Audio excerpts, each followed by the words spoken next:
Good morning. This is Father Stephen Kelly from St. John's Church in Detroit, and we're continuing our series of daily morning meditations, where we generally look at one or another of the lessons that are assigned for morning or evening prayer, what is known as the Daily Office Lectionary. Today for Tuesday, let's take a look at the lesson that's assigned from St. Luke's Gospel for morning prayer, chapter 13, beginning at verse 10. And he was teaching in one of the synagogues on the Sabbath. And behold, there was a woman which had a spirit of infirmity 18 years, and was bowed together, and could in no wise lift up herself.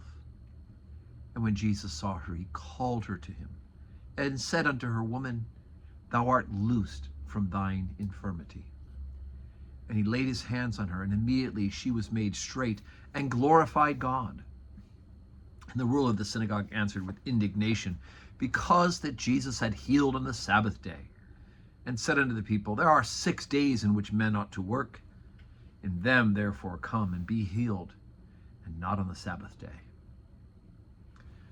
The Lord then answered him and said, Thou hypocrite, doth not each of you on the Sabbath loose his ox or his ass from the stall, and lead him away to watering? And ought not this woman, being a daughter of Abraham, whom Satan hath bound, lo, these 18 years, be loosed from this bond on the Sabbath day? And when he had said these things, all his adversaries were ashamed. And all the people rejoiced for all the glorious things that were done by him. Then said he, Unto what is the kingdom of God like? And whereunto shall I resemble it? It's like a grain of mustard seed, which a man took and cast into his garden, and it grew and waxed a great tree, and the fowls of the air lodged in the branches of it.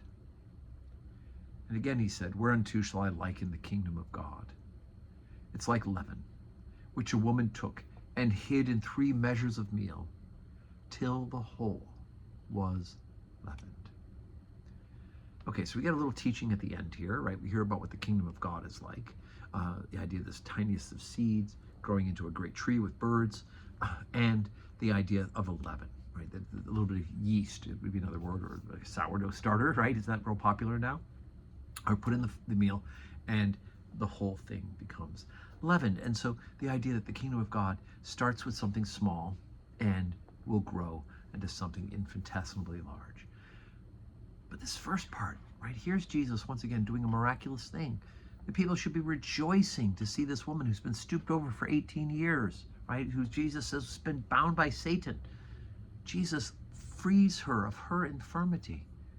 And the leader of the synagogue is indignant about it. You shouldn't be doing this on the Sabbath day. And it takes Jesus a quick word to remind him of his hypocrisy. You'll take your ox out and water it. Other gospel accounts when Jesus reminds them that if your animal falls into a ditch, you'll get them out. Why shouldn't we be healing on the Sabbath day, right? They've lost sight of the forest from the trees, right? And so it's another expression that they're straining out gnats and swallowing camels. The Sabbath was made so that we could better glorify God. God doesn't need the Sabbath day, right? He's commanded us to keep it because we need to learn how to keep it in order to worship and how to be recreated. We need that day of rest. But for us to do good on the Sabbath day, for Jesus to do good on the Sabbath day and to heal, is certainly something that is positive and not labor in the sense of what the Sabbath provisions and prohibitions were about. So today's Tuesday, 12:15 Holy Communion, 4 o'clock evening prayer. Come and join us, worship with us, and may God grant us a Tuesday that's full of blessings.